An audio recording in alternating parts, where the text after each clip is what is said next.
No es sobre el amor, o, mejor dicho, no es sobre ese tipo de amor que has visto en el cine o leído en los libros. Es una historia sobre límites, sobre una elección de la que no puedes escapar, sobre errores que cometen los adultos. Incluso, si por fuera parecen inteligentes y tranquilos, tal vez quieras juzgarme, o entenderme, o, al menos, preguntar por qué. Pregunta. Pero un poco más tarde, porque todo comenzó con algo muy simple. Solo estaba buscando trabajo, y lo encontré en el lugar más inesperado, en la oficina de un hombre al que antes solo conocía por la televisión. Me llamo Elena, y si crees que la traición comienza en la cama, estás equivocado. Empieza mucho antes, en los pensamientos, en el silencio. En una mirada, Thomas y yo llevábamos casados un poco más de 3 años, y aunque a veces parecía que la vida había apagado un poco esa chispa matutina que teníamos al principio, todavía éramos buenos el uno con el otro. No en ese sentido de pareja perfecta de serie, sino de verdad. Él sabía que me encantaba el café con canela justo como lo hacía mi padre. Y yo recordaba que a él le molestaba dejar las puertas del armario abiertas. Nos reíamos de esas pequeñas cosas. Ese viernes, los dos nos quedamos en casa. Yo traje 2 copas de limonada con jengibre. Él leía un libro sobre arquitectura. Me dejé caer a su lado en el sofá, apoyando la cabeza en su hombro. ¿Te gusta el nuevo trabajo?, preguntó sin levantar la vista de la página. Me gusta. Es inusual, muy diferente a todo lo que había hecho antes. Vas a brillar ahí, Lena, susurró, besándome en la frente. Lo siento. Quise decirle que estaba un poco confundida, que ese nuevo entorno me asustaba un poco, que el senador es demasiado atento. Pero me quedé callada. En vez de eso, me acerqué aún más y cerré los ojos. En la oscuridad sentía su respiración, y algo dentro de mí susurró, guarda esto. Esto es real. Pero al día siguiente, todo volvió a cambiar. El senador Cervantes me invitó a acompañarlo en un viaje de 2 días a Valencia. Se iba a celebrar una reunión privada con políticos locals y quería que yo estuviera presente. Tomás lo tomó con calma. El trabajo es trabajo, amor. Pero si tienes un momento, me mandas una foto del atardecer desde el mar. ¿Sí? Le prometí que sí. Sonreí, lo besé en la mejilla. Rafael y yo llegamos a mediodía. Por la noche, después de todas las reuniones, me invitó a la azotea del hotel. Había una pequeña terraza con vista a la ciudad. ¿Le gusta el silencio?, preguntó, con una taza de té en las manos. Sí, pero no estoy acostumbrada a él en la política. Por eso me intriga usted, respondió en voz baja. Como si no le diera importancia, me reí. Pero sentí que algo en su mirada cambió. El silencio se prolongó. El viento movía suavemente mi cabello. Él se acercó un poco más. ¿Sabe, Elena? A veces aparecen personas que uno conoce tarde. Demasiado tarde. Pero no puedes no escucharlas. Guardé silencio. Él rozó mi hombro. Apenas, como si no fuera a propósito, no me aparté. Y fue mi decisión. Pequeña, casi imperceptible. Pero decisión al fin. Esa noche no dormí. En la habitación todo estaba en silencio, pero dentro de mí había inquietud. Y, por alguna razón, no le mandé a Tomás ninguna foto después de Valencia. Todo volvió a la rutina habitual. Me levantaba cada día a las 7:15. Preparaba café con canela. Leía los titulares y salía al trabajo. Tomás no preguntaba nada. Confiaba en mí. Y eso era lo que más dolía en su calma. ¿No estás cansada? Últimamente llegas tarde, preguntó una noche, mientras yo me lavaba las manos en la cocina.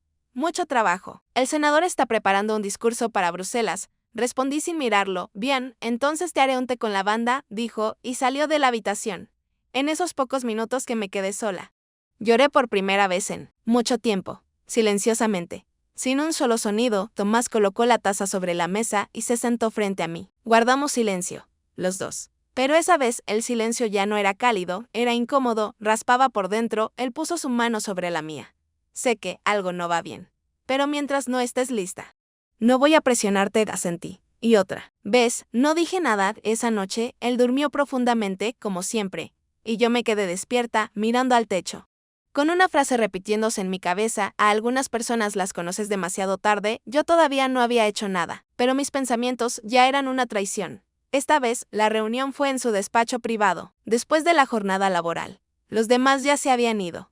Yo me quedé para cerrar los documentos. Siéntate un momento, dijo Rafael, sin levantar la vista de su tablet. Me senté. El aire olía a enebro y madera. El silencio era casi absoluto. Todo estaba como siempre, pero yo ya no lo estaba. ¿Tomás es un buen hombre?, preguntó de pronto. Me quedé inmóvil. ¿Sabía su nombre? Sí, respondí. Es bueno, honesto, Confiable. Pero no lo miras como me miras a mí, dijo en voz baja, al fin levantando la mirada. Sentí algo quebrarse dentro de mí. No dolía. Solo fue definitivo. No entiendes nada, susurré. Pero no me levanté. Él rodeó el escritorio. Se detuvo. Estábamos a medio metro de distancia. ¿Tienes miedo? De mí misma. Exhalé. Y entonces, tocó mi rostro. Apenas. No fue brusco. Pero tampoco fue el toque de alguien que espera permiso. No lo rechacé. Y eso lo fue todo. Sin palabras. Sin música. Solo respiraciones y los latidos de mi corazón, ahogando incluso a mi conciencia. Después de eso, regresé a casa. Estuve mucho rato bajo la ducha. El agua caliente quemaba la piel.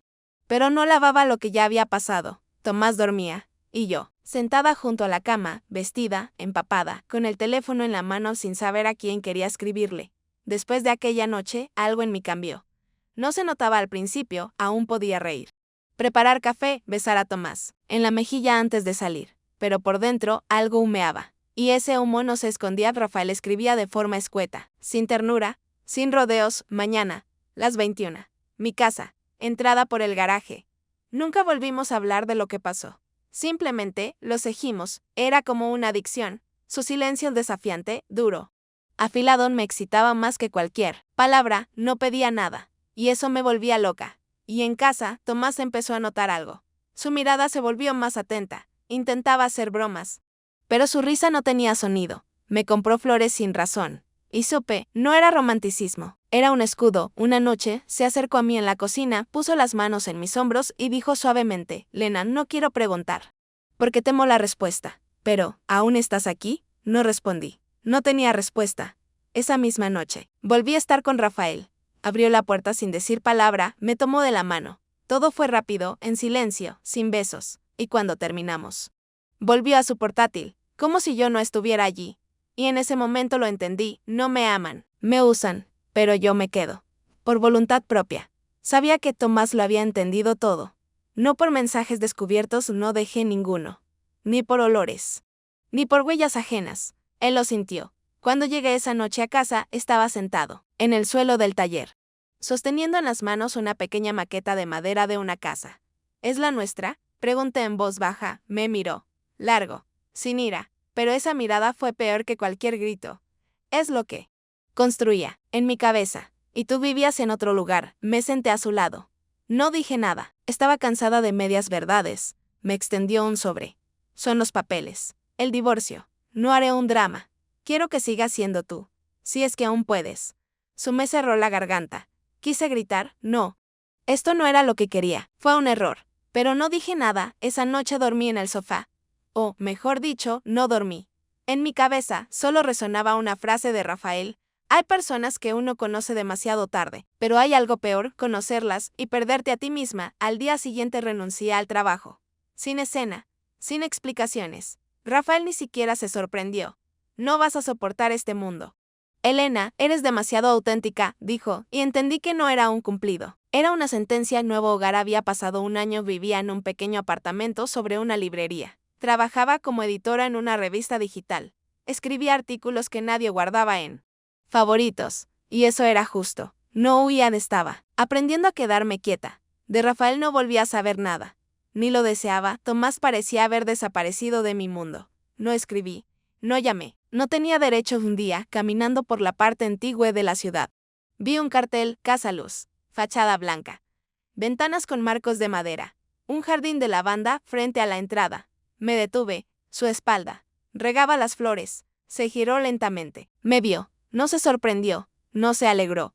Solo me miró, largo, profundo, como antes. Hola, susurré. Él guardó silencio. Asintió. ¿Es tu casa? No. Es la casa que ya no construyo en mi cabeza. Respondió. Quise decir algo. Todo. Pero en mi garganta, solo silencio. Lo siento, Tomás, lo sé, dijo. Pero sentirlo no es lo mismo que cambiar. Me acerqué. No para pedir. Solo para estar cerca unos segundos más. Nos quedamos en silencio.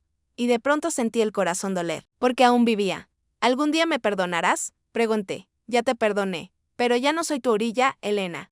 Respondió en voz baja, y me fui. Despacio. Sin lágrimas. Porque el verdadero arrepentimiento no está en el llanto, sino en aceptar todo. Y seguir viviendo.